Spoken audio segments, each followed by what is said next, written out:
Hi everyone, hello and welcome. So this is a quick video this time. What is moral hazard?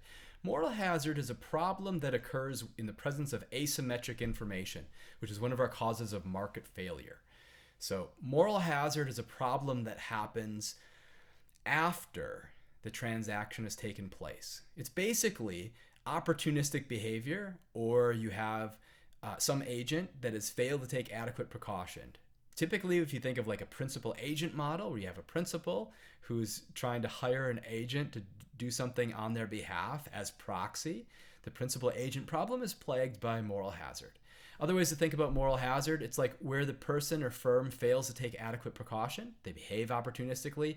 This could be like shirking in the labor market. So for instance, if you have a worker that's just simply not working hard enough, why? Because they haven't been incentivized to do so.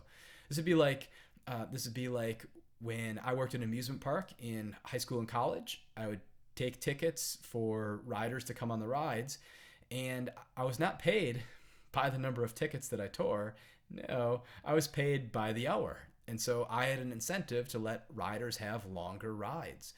Uh, why? Because, well, then I could sit and watch the ride for longer, and I didn't have to walk around and tear tickets, right?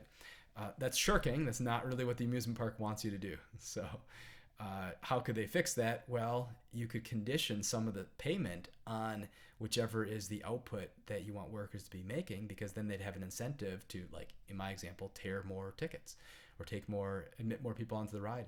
So shirking in the labor market is a good example of moral hazard. Another example would be like in the insurance market. So once you have car insurance, good car insurance, you might take more risks. You might not be so leery about driving behind a dump truck that's got a large load on it. Why? Because if you shatter your windshield, maybe you have a nice policy that'll cover it, right? And so that is exactly what the insurance company doesn't want you to do. That is opportunistic behavior. That is moral hazard.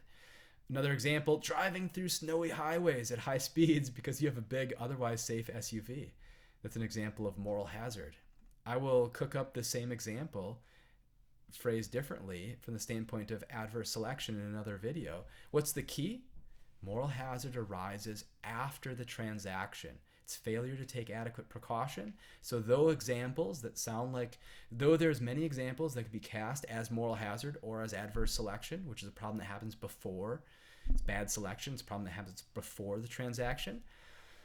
The key for moral hazard is, do you have failure to take adequate care, failure to take adequate precaution?